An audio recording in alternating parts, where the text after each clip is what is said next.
ನಾನ್ purchase ಮಾಡಿರೋದು ಇದು 3 ತಿಂಗಳು ಮಾತ್ರ ಆಗಿದೆ. 3 ತಿಂಗಳು ಮಾತ್ರ ಆಗಿದೆ ನಾನು ಪರ್ಚೇಸ್ ಮಾಡಿ. 3 ತಿಂಗಳು ಮುಂಚೆ ನಾನು ಪರ್ಚೇಸ್ ಮಾಡ್ಬೇಕಾದ್ರೆ 45 lakhsಗೆ ಪರ್ಚೇಸ್ ಮಾಡಿದೀನಿ ಇದು ಲ್ಯಾಂಡ್ ಬಂದು.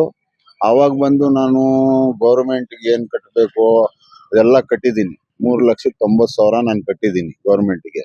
ಮತ್ತೆ ಈ ಖಾತಾ ಮಾಡಿಸಿದೀನಿ. ಎಲೆಕ್ಟ್ರಿಕ್ ಬಿಲ್ ನನ್ನ ಹೆಸರಲ್ಲಿದೆ, ಮತ್ತೆ EC ನನ್ನ ಹೆಸರಲ್ಲಿದೆ.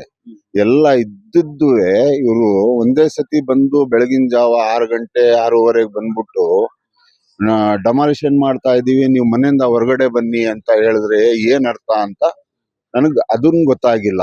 ಇಲ್ಲ ಇಲ್ಲಿ ಸರ್ಕಾರ ಕರಪ್ಟೆಡ್ ಇದೆಯಾ, ಇಲ್ಲ BDA ಕರಪ್ಟೆಡ್ ಇದೆಯಾ ಅಂತ ನನ್ ಪ್ರಶ್ನೆ ಏನಂದ್ರೆ, ಇಲ್ಲಿ ಎಲ್ಲಾ 25 ವರ್ಷ 30 ವರ್ಷದಿಂದ ಇದ್ದಾರೆ. ಎಲ್ಲಾ ಬೆಟರ್ಮೆಂಟ್ ಚಾರ್ಜ್ ಕಟ್ತಾ ಇದಾರೆ, ಟ್ಯಾಕ್ಸ್ ಕಟ್ತಾ ಇದಾರೆ. ನಾನು 26 ವರೆಗೆ ಟ್ಯಾಕ್ಸ್ ಕಟ್ಟಿದೀನಿ, ಅಪ್ ಟು ಡೇಟ್ ಟ್ಯಾಕ್ಸ್ ನಾನು ಕಟ್ಟಿದೀನಿ. ಆದ್ರೂ ನನ್ ಮನೆ ಒಡೆಯಕ್ ಬರ್ತಾ ಇದಾರೆ ಇವರು. ಆದ್ರೆ ನನ್ ಮನೆ ಒಡೆಯಕ್ ಮುಂಚೆ ನಾನೇನ್ ಹೇಳ್ದೆ, ಒಂದ್ ಇಟ್ಕೆನು ಮುಟ್ಟಿದ್ರೆ ನಾವು 12 ಜನ ಇದೀವಿ. 12 ಜನನು ನಾವು ಮನೆ ಒಳಗಡೆ ಏನಿದೆ ಗ್ಯಾಸ್ ಓಪನ್ ಮಾಡ್ಬಿಟ್ಟು ಎಲ್ಲ ಸುಟ್ಕೊಂಡು ಇಲ್ಲ ಪಾಯ್ಸನ್ ತಗೊಂಡು ನಾವು ಸಾಯ್ತೀವಿ. ಇದಕ್ ಹೊಣೆ ಬಂದು ಸರ್ಕಾರನೇ ಇದು ಮಾಡ್ತಾ ಇರೋದು. ಇಲ್ಲಿ ಬಂದು BDA ಜಾಗ ಅಂತ ಹೇಳ್ತಾ ಇದಾರೆ. ಇದು ಮಾಡಿಸ್ತಾ ಇರೋದು BDA ಅಲ್ಲ, DK ಶಿವಕುಮಾರ್ ಮಾಡಿಸ್ತಾ ಇರೋದು ಇದು.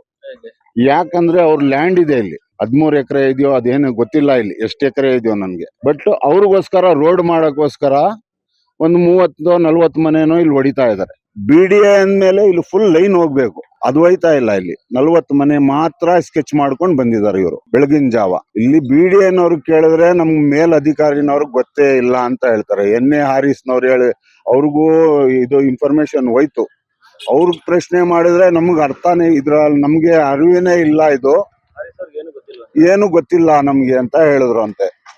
ಮತ್ತೆ ಈ BDA ಇನ್ಚಾರ್ಜ್ ಯಾರು ಇದಾರೋ ದೊಡ್ಡವರು, ಅವರು ಕೇಳಿದ್ರೆ ಅವರು ಹೇಳ್ತಾರೆ ನಮಗ್ ಗೊತ್ತಿಲ್ಲ ಇದು ಅಂತ ಹೇಳ್ತಾರಂತೆ. ಅವರು ಹಂಗ ಹೇಳ್ತಾರಂತೆ. ಮತ್ತೆ 7ನೇ ತಾರೀಕು ಇವ್ರಿಗೆ ಇದು ಹೈಕೋರ್ಟ್ ಆರ್ಡರ್ ಸಿಕ್ಕಿದೆ ಅಂತ BDAನವರು ನೆನ್ನೆ ಒಡೆದ ಮೇಲೆ ತೋರಿಸಿದ್ರು. ನಮ್ಗೆ ಒಡೆದ ಮೇಲೆ ಗೊತ್ತಾಯ್ತು. ಅವರು ಬೆಳಗ್ಗೆಯಿಂದ ಹೇಳಿಲ್ಲ. ಅವರು ನಾವು ನೋಟಿಸ್ ಕೇಳ್ದೋ ಆರ್ಡರ್ ಕಾಪಿ ತೋರಿಸ್ತು ಅಂತ ಹೇಳ್ದೋ ಅವ್ರು ಏನು ತೋರಿಸಿಲ್ಲ. ಹೈಕೋರ್ಟ್ ಆರ್ಡರ್ ಕಾಪಿನಾದ್ರೂ ತೋರಿಸಿ ಅಂದ್ರೆ ಅವರು ಅದಕ್ಕೂ ಪ್ರಶ್ನೆ ಉತ್ತರ ಕೊಡ್ಲಿಲ್ಲ ನಮ್ಗೆ. ಅವ್ರ ಹತ್ರನೇ ಬರ್ಲಿಲ್ಲ ನಮ್ಗೆ.